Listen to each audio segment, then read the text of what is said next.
Hello, I'm Keith Holloway, NTSB Media Relations. Today you will be briefed by Chair Jennifer Hamady, who will provide an update on the status of the investigation of the crash that occurred on Highway Interstate 80. Thank you.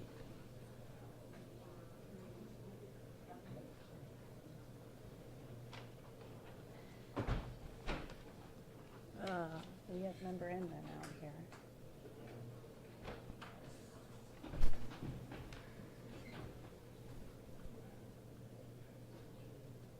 One second.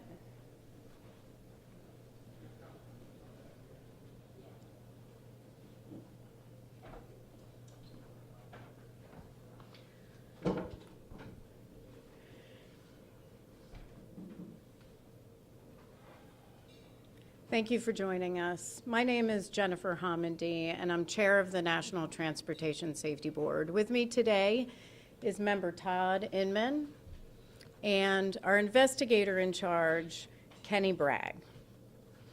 The National Transportation Safety Board is an independent federal agency. We're charged by Congress with investigating transportation disasters, including significant crashes on our highways. Our entire mission is to determine how a crash happened, why it happened, in order to prevent it from reoccurring. At the end of our investigation, we issue a probable cause, a set of findings, and safety recommendations, which again are aimed at preventing that crash from reoccurring. We are an independent federal agency. We are not part of the U.S. Department of Transportation. As such, we issue safety recommendations, but we work at the end of our investigation to get those safety recommendations implemented so we can prove safety going forward. Now, yesterday we launched a multidisciplinary team to Swanton, Ohio, to investigate a series of 3 crashes on Interstate 80. Before I go any further, on behalf of the entire agency, I want to extend our deepest condolences to those who lost loved ones or were injured in these very tragic events. Our hearts and our thoughts are with you. But I also want to extend our sympathies to the first responders who arrived on scene. These were tragic events, and it can be very devastating. We know that because we are at these crashes. A number of our personnel are former first responders or continue in volunteer fire service. And so our sympathies are with each of you. This is our first full day on scene. So we have a lot of work that we need to do in the coming days. We started off this morning with a briefing from the Ohio State Highway Patrol. We went to the scene of all 3 crashes, and then we went to the tow yard where our personnel began gathering evidence and looking at the vehicles that were involved. Our team then split up in different investigative groups as they began gathering and documenting the evidence. And I want to talk about some of those groups and the teams that are involved and what they're looking at as part of this investigation. First, we have a team that's focused on highway factors. That team is led by Dan Walsh. That team will look at the design of the toll plaza. They will look at the approach to the plaza from the eastbound lanes and the westbound lanes. They will look at roadway conditions, infrastructure in the area, including any concrete barriers or medians. They will look at the design of the highway, look at speed limits in that section. They'll look at signage, any sort of weather conditions, and they'll look at traffic volumes and crash history in that area. We have a human performance team led by Justin Snyder. Group will look at the performance of the humans that were operating the vehicles. They'll look at medical histories, they'll look at training, medication use, alcohol and drug use. That is just standard part of any of our investigation. We have a motor carrier team that's headed by Sean Curry. That team will focus on the safety history of that commercial motor carrier. We'll look at operations, vehicle maintenance, any training programs, the hiring of drivers, and any driver qualifications. Now for this one, for the initial crash, the motor carrier is Best National Industries Incorporated, doing business as CJJ Industries, and they are located in Summit, Illinois. So the motor carrier team at some point will move to Illinois for their portion of the investigation. We have a survival factors team that's headed by Jason Zeitler. Survival factors team will look at the crashworthiness of vehicles. They'll look at any technology in the vehicle, safety technology, or safety technology that could have helped prevent these crashes. They'll look at seatbelt use, the performance of the first responders, and the transport of victims after the crashes, and other factors that could have saved lives in any of those vehicles or prevented injuries. We also have a team focused on vehicle factors, and that is led by Jerome Cantrell. That team will look at the mechanical condition of the vehicles. We have a hazardous materials team who is led by Crystal Thomas. That team will look at the hazardous materials involved. In the initial crash, the motor carrier was transporting 4 hazardous materials in containers. Those were sulfuric acid, acetone, diesel fuel, and trimethylbenzene. The hazardous materials came out of the vehicles, so they're documenting any damage to the containers themselves and damage to the vehicle and looking at the hazmat involved. We don't have amounts right now, as they're going to have to confirm what was being shipped with the shipping papers. That team is also going to look at any exposure to the first responders as a result of that hazmat, or anyone else in the area, whether it was at the toll facilities or anyone in the vehicles. We also have a family assistance team headed by Stephanie Matonic. The family assistance team works with the families after a tragic event who have lost loved ones or were injured in crashes. They will work with them to make sure that they are aware of what we're doing in our investigation, our investigative process, where we are in the process, leading through the issuance of the final report, and even well afterwards as we work towards implementation of our safety recommendations. Now I'm going to turn it over real quick to Kenny Bragg, our investigator in charge for this investigation, but then I'm going to come back and provide additional information, and then we'll move to questions and answers. Kenny. Thank you, Chair. The information that we've developed thus far is preliminary. What we determined so far is that on Thursday, October 15th, at about 5:34 a.m., a 2014 Toyota Highlander was traveling east on Interstate 80 near mile point 49 in the high-speed toll lanes. For reasons we have not yet determined, the Toyota slowed and was struck from the rear by a 2019 Mack truck tractor in combination with a van semi-trailer. After this impact, the Toyota veered off to the right, off the right side of the highway. The truck tractor struck a concrete barrier, overturned, causing the release of its hazardous material cargo. In addition to this crash, we're also going to look at the 2 subsequent crashes. However, because of the number of vehicles and occupants involved in that crash, we're not going to speculate and issue any information about those 2 crashes at this time. Again, this information is preliminary. As the investigation continues, we will update you as we get information in. Thank you, Kenny. So the NTSB works in what we call a party process. We work with those who have technical expertise that can provide us facts that we can use in our investigation as we move forward in developing the specifics around these 3 crashes. They are not part of the analysis, but they are a key part of our fact-finding portion of our investigation. Thus far, parties to our investigation are the Ohio State Highway Patrol, the Public Utility Commission of Ohio, and the Ohio Turnpike and Infrastructure Commission. Now, we also work with witnesses, and so we need the public's help. In many of our investigations, the public has answered our call, so we need your help now.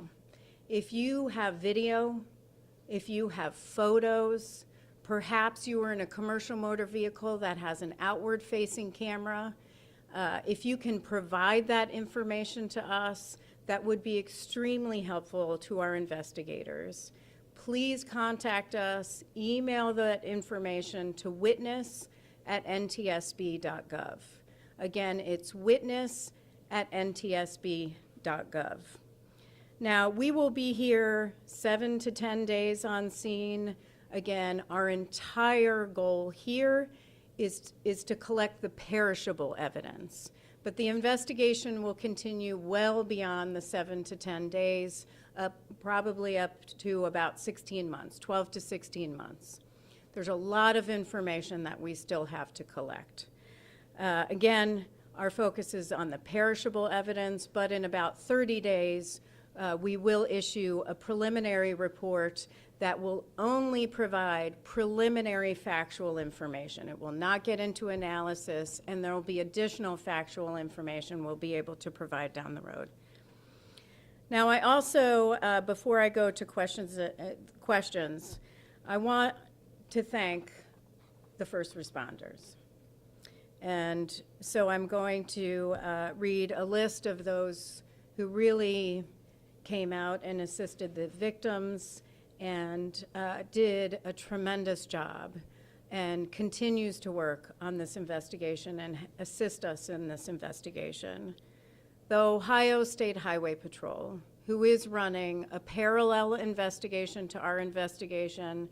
It's not one or the other. We are working as a team, and so they have their own investigation, but we have had really a tremendous working relationship with Ohio State Highway Patrol on a number of investigations. We had the Etna, Ohio crash late last year, and certainly East Palestine train derailment. And so we really, really appreciate their work and thank them for all that they are doing. Lucas County Sheriff's Office, Fulton County Sheriff's Office, the Toledo Police Department, Holland Police Department, Swanton's Police Department, Swanton Fire Department, Lucas County Coroner, Fulton County Coroner, Delta Fire Department, Toledo Fire Department, Springfield Township Fire Department, Metamora Fire Department, Monclova Fire Department, Lucas County EMS, Fulton County EMS, Springfield Township EMS, St. Vincent Mercy Life Flight, Public Utilities Commission of Ohio, the Ohio Environmental Protection Agency, the Ohio Turnpike and Infrastructure Commission, and Bubba's Towing. Thank you again for just the tremendous assistance in a very tragic time, and we appreciate everything you're doing now and helping us with our investigation. So with that, we're going to take some questions. If you'll raise your hand, I will recognize you. Please provide your name and your affiliation. Mike Siegel, the Toledo Blade. I have a question to the investigator in charge. Mr. Bragg, was the first accident, first crash, in any way caused by last-minute lane switching because of the main line toll plaza? That Toyota, I think you said, that slowed down. Was that in any way because the driver wasn't well oriented, was trying to figure out which lane to go to? The plaza went into operation earlier this past spring. So. And sir, I'll answer the question. We still have a lot of information that we have to develop as part of this investigation. We still have witness interviews that we need to conduct. Our highway factors team is, and just to reiterate on the question was this a result of some confusion by the driver in the initial crash around the toll plaza? And we still have a lot of information to collect on that. We're looking at the damage to the vehicles, which will tell us some additional information. We have witness interviews that we have to conduct. We still have to meet with individuals that were in the vehicles or may have seen something. And then we're evaluating the vehicles themselves. So we still have work to do before we can even determine that. But thank you so much for your question. Yes. Brian Duggar, WTUL, and this is going to be a very similar question. I apologize for that. But last week we did an investigation on toll booth 49, and it's a brand new toll plaza. Everybody is telling us we're very confused. I was over there and they want to miss a toll, but I didn't want to swerve across 3 lanes. So two-part question. Was the Toyota hit in an area where it was attempting to exit? And again, I believe you just touched on this, but is there any reason to believe that that person was confused about whether they needed to exit? The question is, was the individual trying to exit at the time, and is there any possibility the individual was confused? We don't speculate.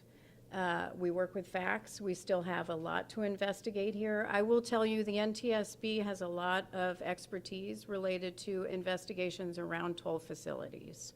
And I will just reference one multi-vehicle collision around Hampshire, Illinois in 2003, where we did an in-depth investigation and focused on the design of the toll plaza and the toll booths there. We issued a number of recommendations regarding the design of toll facilities and the need to create more guidance for states. So that is something we'll look at as part of this investigation as well.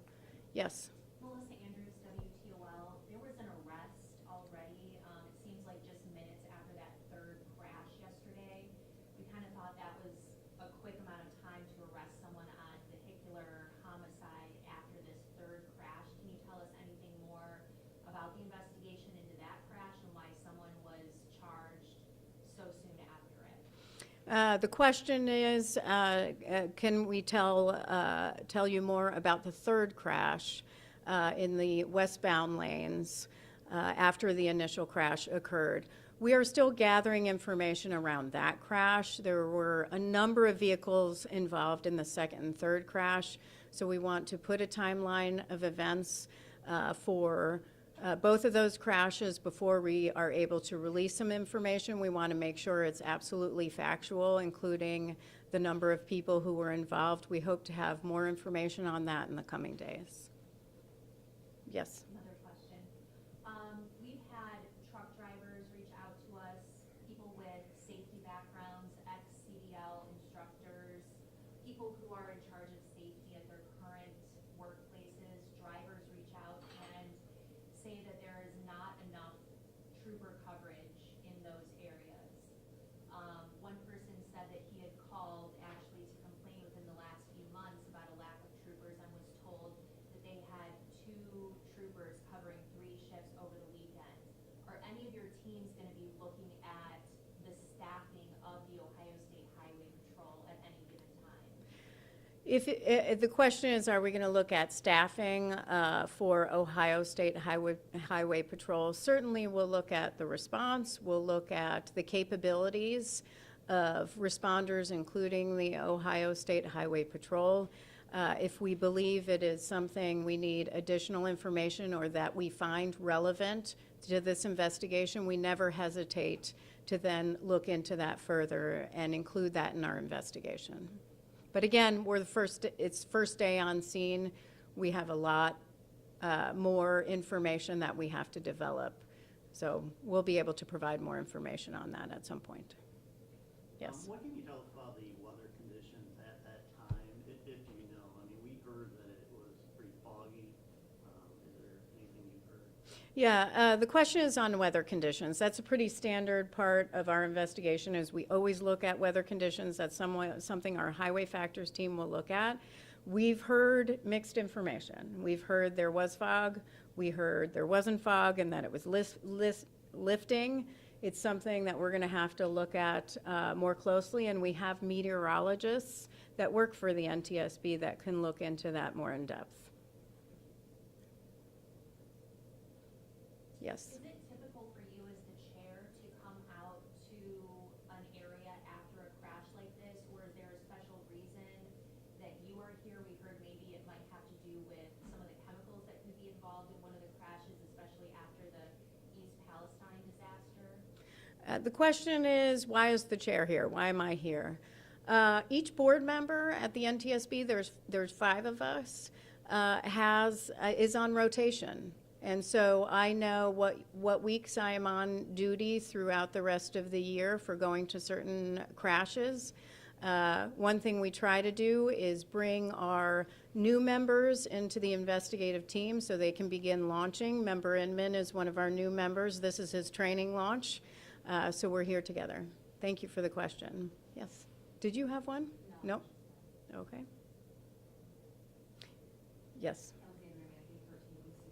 So you guys obviously investigate lots of crashes, but what was the leading factor in your decision to come and investigate this series of crashes? So the question is, what was the leading factor in why we're here? A couple of ways I'll answer that.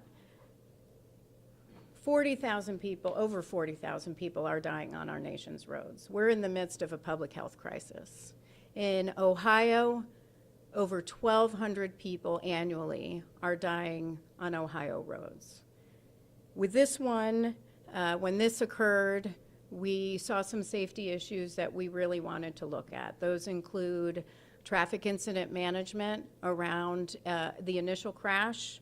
We want to look at the exposure to any first responders, toll workers, or others in the area after the initial crash. We want to look at the role of collision avoidance technology.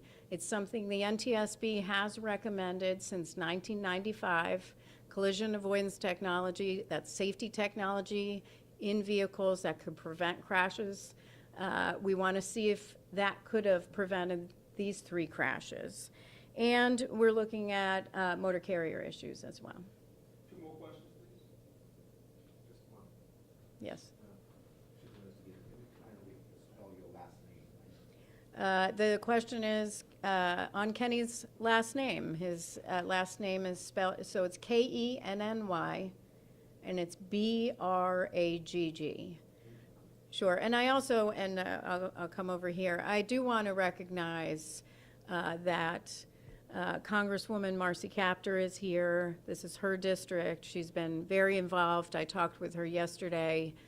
She's here today and very concerned for, thankful for the first responders, but also concerned about what happened here. And we also have the state representative, State Representative Gambari, who's here. Thank you very much for you both being here. And the state representative was in earlier when we had our briefing this morning, just to meet everyone, and really appreciate your presence. And then, of course, we have representatives from Senator Brown's office, and then I briefed Senator Vance's office also yesterday, who had some concerns as well. Yes? You mentioned one of the reasons that you're here is kind of looking at potential carrier issues. Are you talking about condition of carriers, the materials that they are transporting, the driving of The who are transporting? The question is what we're looking at with respect or concerned about with the motor carriers. So our motor carrier issues are something we look at often. In this case, we're going to want to look at everything from the motor carriers' operations, what their training's like, their driver qualifications. We're going to want to look at any sort of medicine use among drivers.